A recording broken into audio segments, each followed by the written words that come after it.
rehearsing, are you sitting down and kind of in your head and writing stuff down, or what are you doing?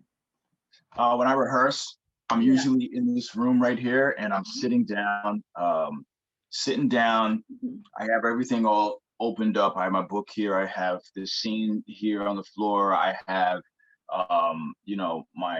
my verbs right next to it. And I'm just like sitting, and I break down the beats, and I'm looking this over. So I'm constantly moving, Yeah. not so much standing, but it's weird because I've definitely rehearsed before standing, but for some reason I just usually sit and stay seated when I should It stand. doesn't necessarily have to be. What I mostly mean is out loud, Okay. Yeah. so that it's not. So I just did an Instagram post about this because it's been coming up where, sometimes for too long the work stays internal and in your head, and writing stuff down and even writing backstory and things, which is, it's still really helpful, but you also at the same time want to be trying stuff out loud, because it's literally a different part of your brain that Oh, processes speech,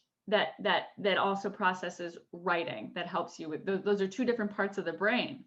So right. sometimes what happens when you're doing a lot of kind of that headier scholastic writing kind of prep, if as early as possible, if you don't like, if you then when you go to like work, sometimes you'll realize like, oh, it's not there, like, it's, where is Ah, it? that's true. So it's both, right?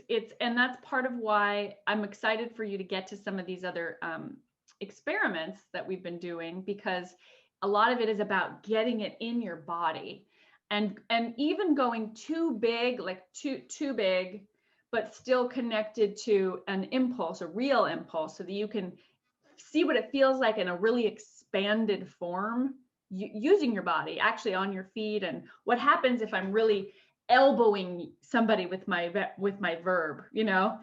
elbowing, and then I get it, I expand it out as big as possible, and then I slowly bring it back to a tiny, where I'm really, the dial is turned way down. Right. So I would encourage, as you continue to kind of develop this process, and it sounds like you're carving out some good time for you, because you're 100% right. And I really do believe that there's no way for you to learn how to do this by thinking about it, right? It's 100% doing it, doing it, doing it, doing it, doing it, doing it, which is why I love, I used to not even offer the every other week option. And that was partially a pandemic related thing, but like wanting people to just get in, because I think that regular like accountability of every week, of showing up and saying like, I'm going to keep on track, I'm going to rehearse every day, I'm going to put it in my body, Right. so that you can really feel what that feels like, to not only play an action, but to see what happens when you send it. Does it land? I'm being, all my attention's on the other person, and I'm listening with my whole body.